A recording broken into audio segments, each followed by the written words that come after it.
Hi, it's Johnny from SpeedyBrick, and today I wanted to talk about my new MOC. It is the Brickville Auto Repair shop, and I had lots of fun building this. So I thought I would share with you guys a little bit about the project and why you could build this yourself. So it's available on Rebrickable for free. It is MOC number 241829. There's 1962 pieces, so it's quite a big build, but it's a modular building. So it's in that sort of scale, and if you want to add it into your city scene, of course you can. But I'm not sure where I'm going to put it, whether I'm going to have it as part of a city street, or if it's going to go on the shelves that sit above my desk here, which have currently got my muscle car garage, which was kind of the first one I built, and then the supercar garage, which sits above it, just up here. But the inspiration for this, because when I built the muscle car garage and the supercar garage, the idea was just to put all my Speed Champions cars on them. But of course I've got way too many now. So I've probably got 100 or something of that 8 wide size, plus stuff back there which is 6 wide. There's another cupboard over there which has got 8 wide cars in it, and in the other room I've got all the Formula 1 cars, all the Speed Champions Formula 1 cars, plus all the icon scale Formula 1 cars. The 8th scale cars are sitting in this room. There's 1, 2, 3, 4 of them. Plus there's a whole lot of other cars scattered around the house, which drives my wife nuts. But back to this. So I built this little retro garage that TheBlockZone sent me to review, and I really liked it. I thought I really need to update my muscle car garage, which is sitting up there. And so I designed this set, or this model diorama, and this has got a basement level, and there's an oil pit in here, and I tried to create as many kind of nice features as I could. I've got packages, and I've got workbenches, and got little tools everywhere. So I quite like that, but I also wanted to do something a little bit more. And one of the things that I wanted to implement here, which I could do, but I kind of wanted to make a little bit bigger platform. So I came up with kind of this size, which is 32 by 48. And so I've got a crane that can go the full length, back and forth, overhead crane. And with a bogie that can go from left to right in the building. So the full length, and I wanted to have big doors, and I kind of wanted to create more of a modular building, and then add even more details. So I designed a bunch of stickers to go on the build, and I haven't put them on there yet, but I thought, okay, I quite like that idea of putting more decorations in there. So that's one of the things I wanted to do. And then I spent a lot of time on Stud.io or Lego Studio doing the digital design of this building. So I thought I would just share with you some of the thoughts and some of the things that went through my head when I was doing this, and then I can show you what it kind of looks like in Stud.io, and I can show you the latest sticker sheet. Of course you can build this yourself, so I will put in the instructions below, or in the details below, I'll put the link for the instructions on Rebrickable. So let's have a look at what we've got here. So on the outside of the building, you can see that it is a typical rectangular structure, and I've got here in this middle section, I've got this sort of dark tan and black and brown, sorry. So I've got brown on the bottom and on the top. I wanted to kind of create an old building that was being used, you know, sort of like 100-year-old building that had been updated a little bit and was still being used. So it's that was kind of the vibe I was going for. That's hence the colors. It's also stuff that I have. So I've got lots of this dark tan, these masonry brick pieces. I've got lots of them. So I thought, okay, I can use those. I've got a reasonable amount of brown. I don't have much red roofing, but a little bit, enough to kind of do one side. So this was the kind of the vibe I was going for, and I wanted to have a lot of detail on the outside of the building, as well as on the inside. So that's why I was kind of going for all these little bits on the street work and stuff. And when I was doing the rendering, I also put road base plates around the building, and I put a couple of other buildings next to it to see how it looked, and I put some other vehicles. So I put the little blue car that you see there, which is little car 3 on Rebrickable if you're wanting to build it. I just changed the color. It was in silver, and here I've made it blue just to help it stand out a bit more in this for the renders. And inside the building is the Porsche 911, which is also available from Rebrickable. And there's a truck here, which is not my design. It's somebody else's design. So that's kind of outside of the building. And this is what it looks like with the doors closed. So you get the idea of the whole concept. So let's have a look at inside, which is the most important bit. So what I've tried to do here is kind of add in all the typical modular building things. So I've got here the street, the footpath, the door here into the office, a door from the office into the workshop. I've put in a toilet because, you know, it's a modular building, so it should have a bathroom. Then on this side, we've got the tire bay, which you can see kind of from the outside, from the footpath. So we've got tire racks here. We can put the tires on the rims here, and then we can balance them here. So we've got kind of a full setup. And then over here, we can work on the cars. We've got a car lift here, compressor. We've got this overhead crane, and the crane goes the full length of the workshop. That was kind of the idea.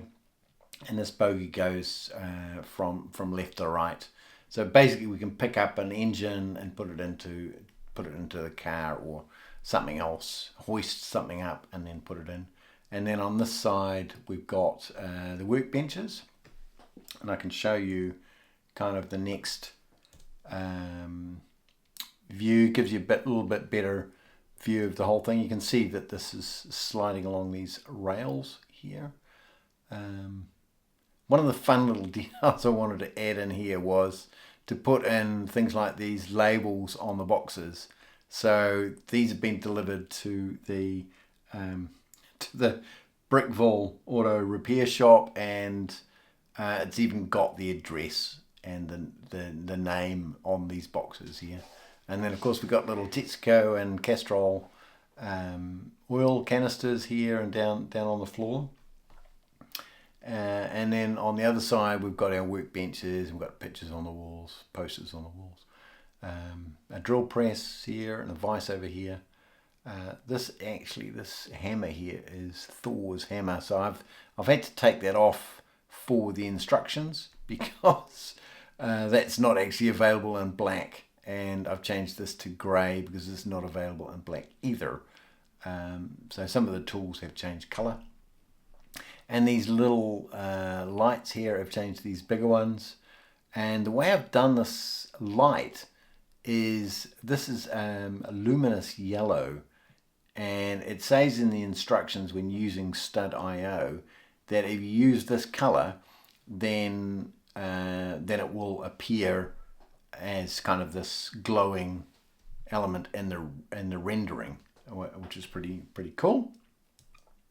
So this is what it looks like from the street view. You kind of look inside and you can see all these boxes and little details, which is I wanted to kind of have. And this is the car entering.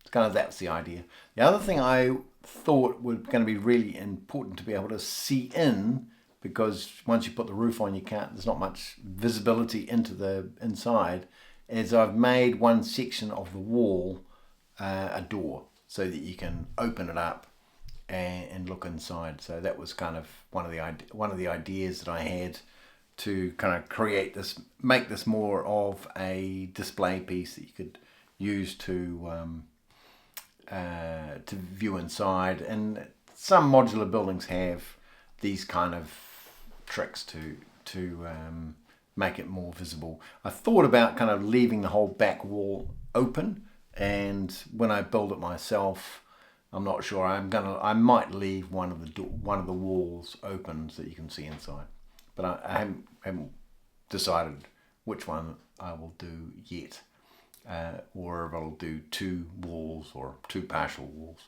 so you can see more inside.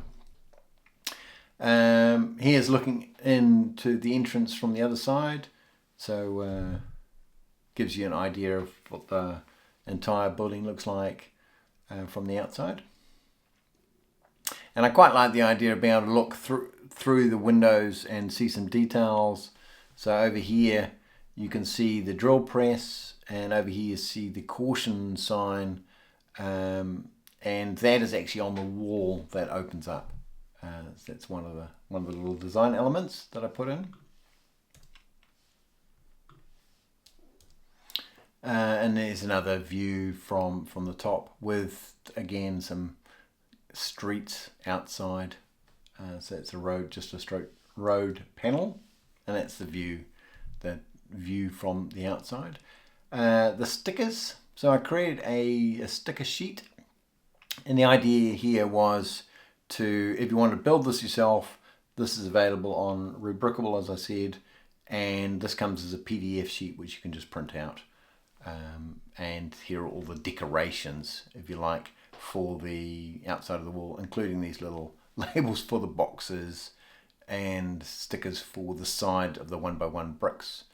Yeah, so that was kind of the idea behind it. And then we've got even some pictures for the walls, so you can decorate the office, or So if you, this wasn't too difficult to do. So what I did is I just found some images online, and I resized them and attached them to a Word document. So you can easily do this. If you want to add your own decorations to this build, you certainly can. It's not too difficult to do. So that's a bit of fun. And as you can see, it is on Rebrickable, and I've put in a bit of details on it already. And 105 people have downloaded it already, which I really appreciate. So thank you very much for doing that. I hope you enjoy building it. You got the sticker sheet there and the instructions.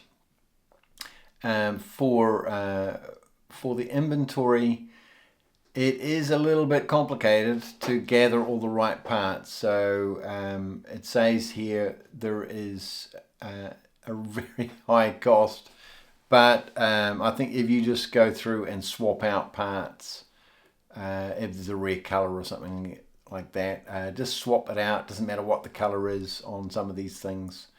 But if you've got something you think, okay, that's a rare color, just change it. Some of the things I found and then changed, like this little robot arms, I happen to have this in red, so that's why I've chosen to do it in red.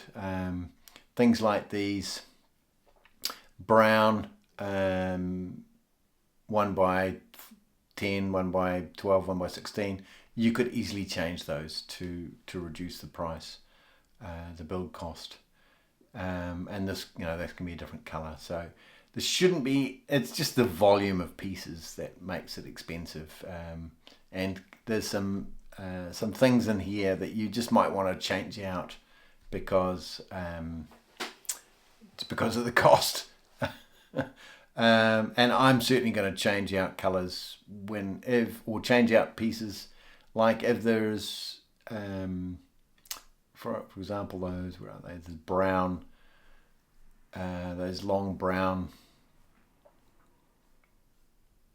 These, for example, you could just easily change them out. So you don't need to use a 1x16. You can use two 1x8s. It's not going to be a problem. There's sometimes when you want to make sure you get the right number of pieces, but right number of studs. But for example, this doesn't matter. You can change it. Feel free, and that will help lower the cost considerably when you get to look at this cost. I think it's kind of crazy town. But I've got 1,222 of these 1,962 pieces, so I don't need to get that many. And some of the bits I'm certainly going to change for my own build. But yeah, so that gives you a bit of a sneak preview into my Brickville Auto Repair shop. But what do you guys think? Do you like this type of building? Do you have a Lego city, or would you use something like this for a display? Or is it just fun to hear me rambling on about the stuff I'm doing with Lego's pieces, Lego designs? Look forward to hearing what you guys think. And until next time, bye. Please click to subscribe for more videos and watch my build and review videos by clicking here. Thank you.